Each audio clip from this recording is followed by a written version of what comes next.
Do ઓર ડાય, કરો યા મરોની સ્થિતિ. આપણે ઇંગ્લેન્ડને પછાડ્યું, એટલે કે ઇન્ડિયાએ ઇંગ્લેન્ડને પછાડ્યું અને ન્યૂઝીલેન્ડ સાઉથ આફ્રિકાને પછાડી અને ફાઇનલમાં પહોંચ્યું છે. આઈસીસી T20 વર્લ્ડ કપ અમદાવાદના નરેન્દ્ર મોદી સ્ટેડિયમ ખાતે જ્યારે રમાવાની હોય તે જ અંતર્ગત ન કેવળ ભારત ન કેવળ ન્યૂઝીલેન્ડ પરંતુ આખા વિશ્વની નજર આજની ફાઇનલ મેચ પર આજે અમદાવાદ નરેન્દ્ર મોદી સ્ટેડિયમ ખાતે જ્યારે મહામુકાબલો હોય, ઇન્ડિયા વર્સિસ ન્યૂઝીલેન્ડની ફાઇનલ મેચ હોય, આઈસીસી T20 વર્લ્ડ કપની ફાઇનલ મેચમાં હજારો નહીં લાખો પ્રેક્ષકો અનેક ખેલાડીઓ પર આશા રાખીને બેઠા છે.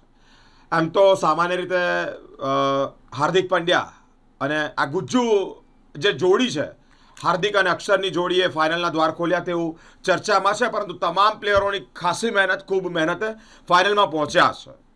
સંજુ સેમસંગ આજે ફોર્મમાં રહે તો એ ઘણું સારું છે. બુમરાહની બોલિંગ એ આપણી માટે પ્લસ પોઈન્ટ છે.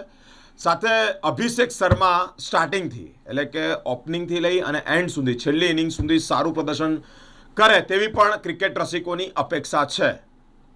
અલગ અલગ ક્રિકેટરો પાસે આખું દેશ અપેક્ષા લઈને બેઠું છે કે આજે કરો યા મરોના મુકાબલા જ્યારે વિશ્વ કપ વર્લ્ડ કપ રમાવા જઈ રહ્યો હોય આઈસીસી T20 વર્લ્ડ કપનો, ત્યારે ફાઇનલ ન્યૂઝીલેન્ડ સામે અમદાવાદના નરેન્દ્ર મોદી સ્ટેડિયમ ખાતે રમાવાની હોય.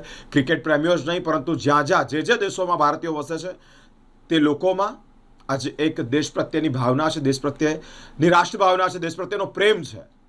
ઇન્ડિયા ફાઇનલ જીતે, આખા દેશમાં જશ્ન મનાવાય. ભલે ને વિશ્વમાં યુદ્ધની પરિસ્થિતિ હોય પરંતુ આજે ભારતની નજર તો આપણી ફાઇનલ પર હશે. India versus New Zealand T20 world cup જ્યારે રમાવાનું હોય ત્યારે આવો સાંભળીએ શું કહી રહ્યા છે ક્રિકેટ પ્રેમીઓ. કટોકટીની મેચ છે, કોઈ એક જણના સ્કોરની જરૂર નથી, આખી ટીમ રમશે તો જીતશે. બરાબર, આપણે એક હીરો નથી બનાવવો, આપણે ઇન્ડિયાને જ હીરો બનાવવાનું છે. બરાબર, ભારત માતા કી. સંજુ સેમસન તો સારું જ રમી રહ્યો છે, પણ એની સાથે જે આપણો વર્લ્ડ નંબર 1 બેટ્સમેન છે અભિષેક શર્મા, એના માટે આજે ક્રિટિકલ દિવસ છે અને થોડું એના ફોર્મ પ્રમાણે જો રમે તો ઇન્ડિયાને ઘણો ફાયદો થશે અને ખાસ કરીને વરુણ ચક્રવર્તી, જેના પર પણ ઇન્ડિયાની ટીમને અને ભારતના પ્રેક્ષકોને અને ચાહકોને ઘણી આશા છે. તો લેટ્સ સી કે બંને સારું પરફોર્મ કરે અને ટીમ તો સારું પરફોર્મ કરી જ રહી છે અને બંનેના પરફોર્મન્સથી ટીમને થોડું બુસ્ટઅપ મળશે. સામે ડિરેલ મિચેલ, સેટનર, તમામ ટીમ તો સારી જ છે, બંને ફાઇનલ ડિઝર્વ કરે છે, બંને ટીમ સારું રમી રહી છે. હવે જે ટીમ આજે વધારે સારું રમશે જીતશે, બાકી મેચ તો એકદમ કટ ટુ કટ કટોકટીની રહેશે. બંને ટીમ અને જે પણ ટીમ સારું રમે જીતવી જોઈએ, આઈધર ન્યૂઝીલેન્ડ કે ઇન્ડિયા, જે પણ સારું રમે જીતવી જોઈએ. ટોસ પર નિર્ભર છે.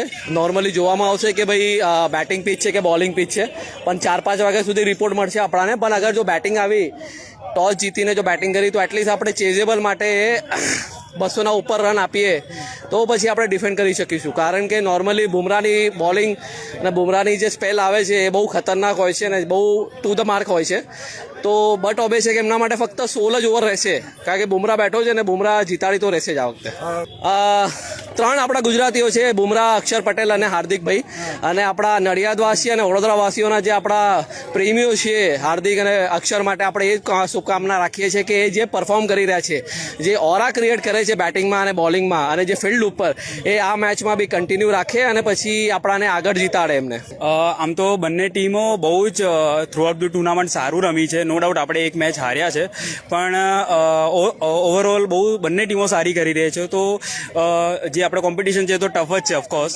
સો આજે જોઈએ જે સારું ક્રિકેટ રમશે ઓફકોર્સ એ જ જીતશે. આજે ઘણી આશા હશે અભિષેક શર્મા જોડે, કારણ કે થ્રુઆઉટ ધી ટુર્નામેન્ટ નથી રમ્યા સારું. સો આજે બસ એ જ આશા રાખીએ કે આજે સારું રમે અને વન સાઇડેડ ઇન્ડિયાની ટીમને જીતાડે. મેચ માટે આજે એવું છે કે બસ ડુ એન્ડ ડાય વાળું છે આજે મેચ. અને આજે અભિષેક માટે બહુ પ્રેય છે બધાને કે અભિષેક અને આપણે વરુણ ચક્રવર્તી, આજે 2 જણ આજે ચાલવા જરૂરી છે. બીજા બધા તો બધાનું બેસ્ટ આપે જ છે અને મારું બેસ્ટ વર્ક છે કે અભિષેક આજે રમે અને એનો એકલાનો સ્કોર એવો હોય કે સામેવાળી ટીમને એવું લાગવું જ જોઈએ કે ભાઈ આજે અમે અહીંયા આગળ ફિનિશ થઈ જશું આજે. એટલે ગુડ લક.